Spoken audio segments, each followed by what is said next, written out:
The young king. There was once an old king. He had no son to be king when he died. His people were very worried. Who will be the next king? They asked. But before the king died, he revealed a secret. His only daughter, the princess, had a child. In secret, she married an ordinary man and they had a son.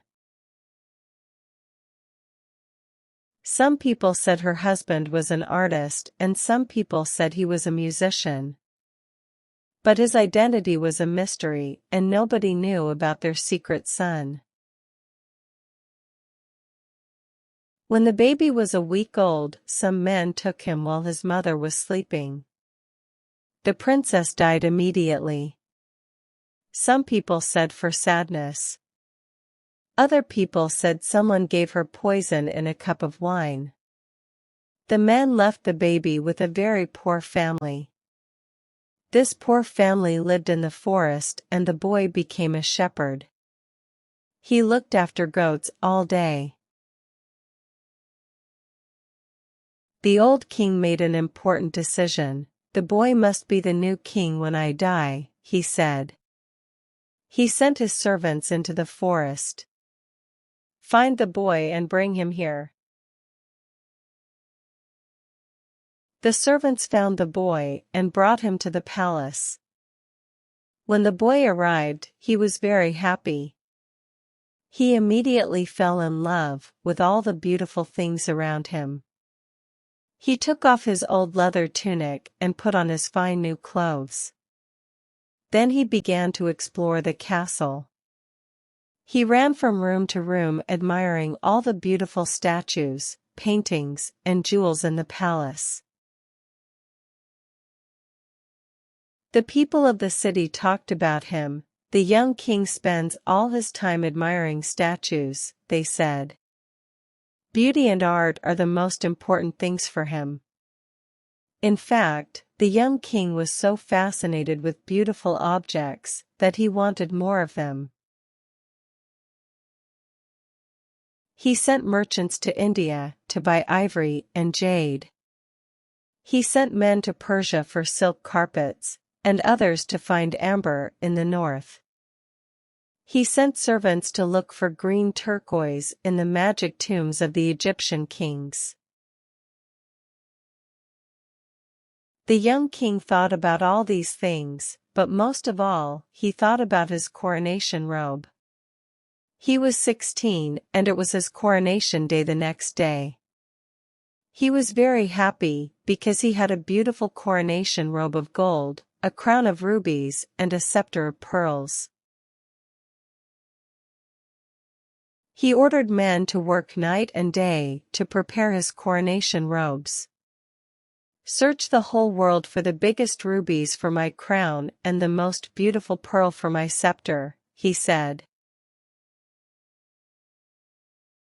The young king was in his beautiful bedroom and he was thinking about his coronation robes. It was night time and he looked around him.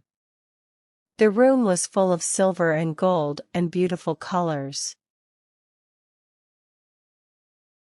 Through the window he could smell the perfume of jasmine, he could hear a nightingale singing and he could see the moon shining. Servants arrived and put flower petals on his pillow. He was very happy.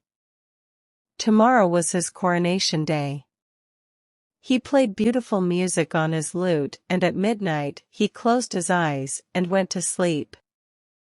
That night the young king had a dream. This was the young king's dream. He is in a horrible, dark building. There is a terrible smell, the small windows have bars, and not much sunlight can enter. But in the poor light the young king sees lots of people working. They are making cloth. They are very thin. Their faces are hungry, and their hands tremble because they are tired. Pale, ill children sit in the dark corners of the room. The young king watches them. A man speaks to him angrily and asks, "Why are you watching me? Are you my master's spy?" "Who is your master?" asks the young king. "A man like me, but I have poor clothes, and I am very hungry." "He wears beautiful clothes, and is very rich. We work for him all day. We make wine, and he drinks it. We work on the land, but he eats the food. We are his slaves." "But this is a free land," says the young king. "You are no man's slave. In war, weak men are the slaves of strong men. In peace, poor men are the slaves of rich men. Are you all slaves?" "Yes, the women and the children. The old and the young." Suddenly, the young king sees the cloth on the machine. It is gold. The young king is terrified. "You are making some very beautiful gold cloth. What is it?" "It is for the coronation robe of the young king," the man replies. When the young king heard this, he screamed and woke up. But then he saw the yellow moon at the window, and soon slept again. He had another dream. This was his second dream. He is on a long boat. The sun is very hot and 100 slaves are rowing the boat and working.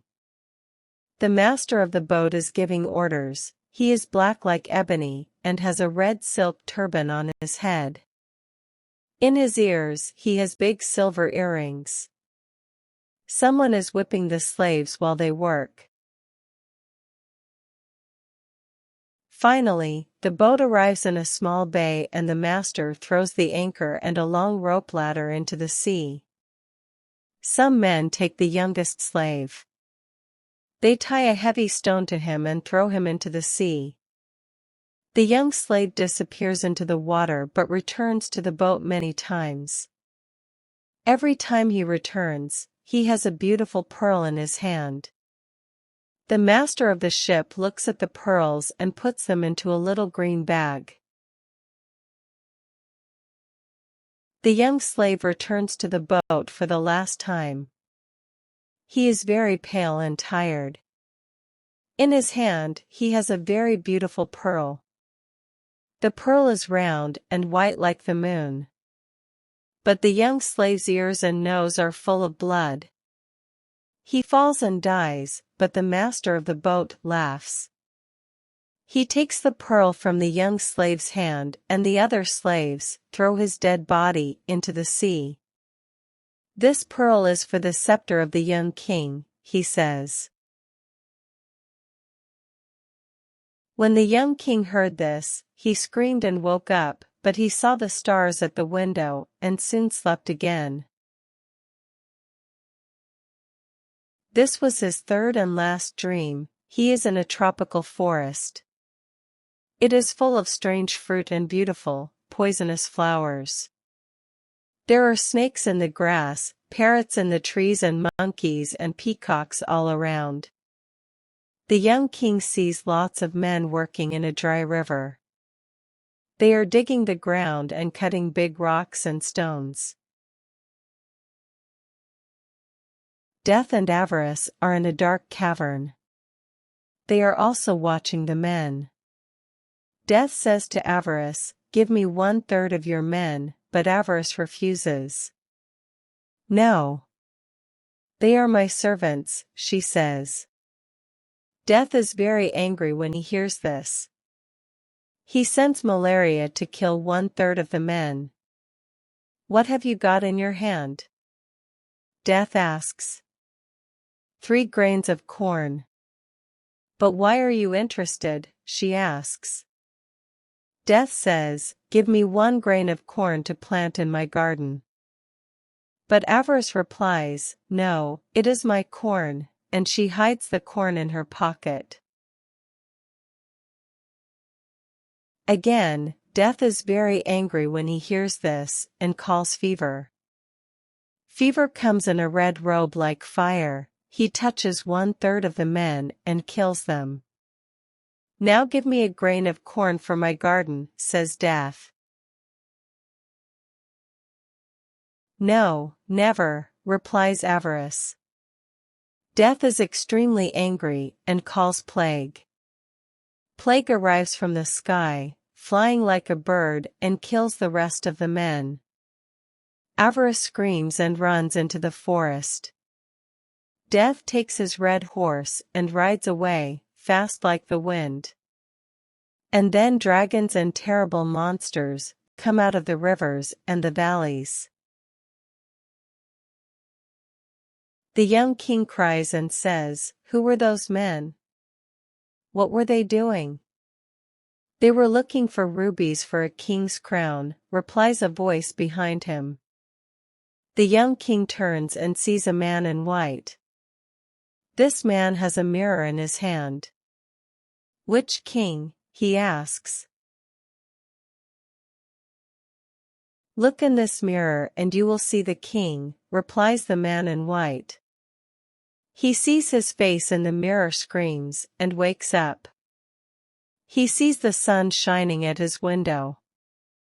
It is his coronation day. A servant arrived with the coronation clothes. They were extremely beautiful, but the young king remembered his dreams. "Take these clothes away. I don't want to wear them," he said. "Is this a joke, Your Majesty?" asked the servant, but the young king told him about his dreams. "In my robe there is sadness and pain, in the rubies there is blood and, in the pearl, there is death," he said.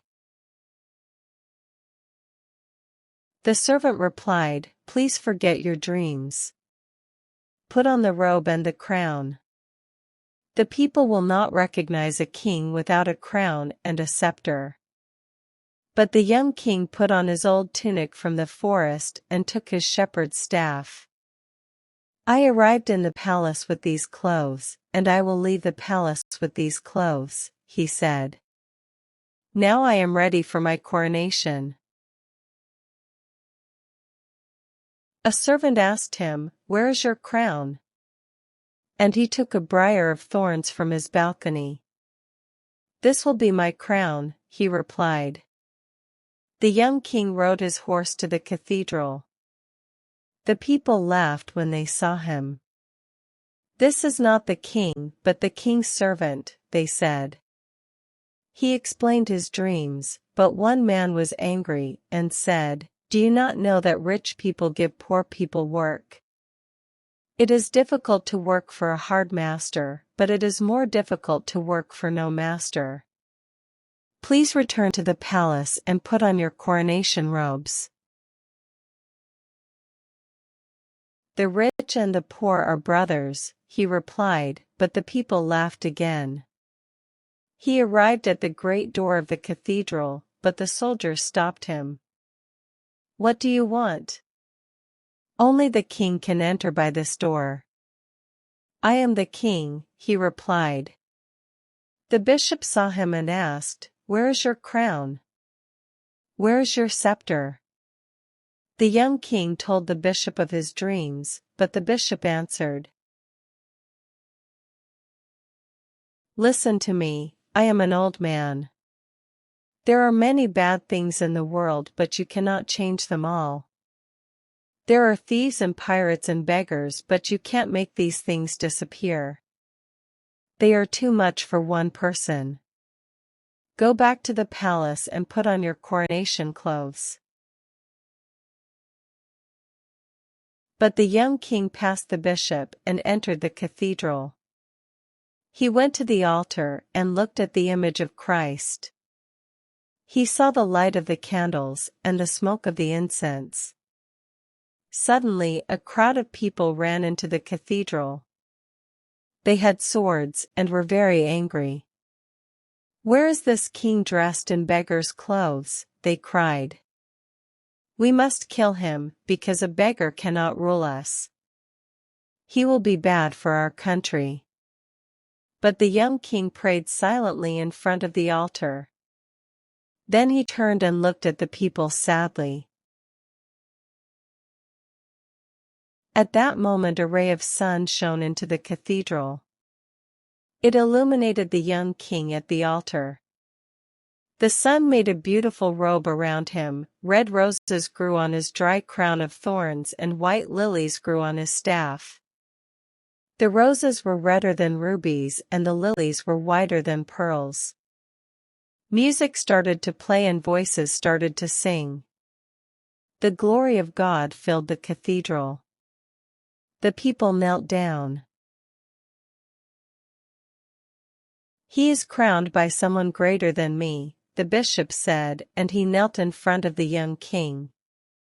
The boy came from the altar and passed the people. But they didn't have the courage to look at his face, because it was the face of an angel.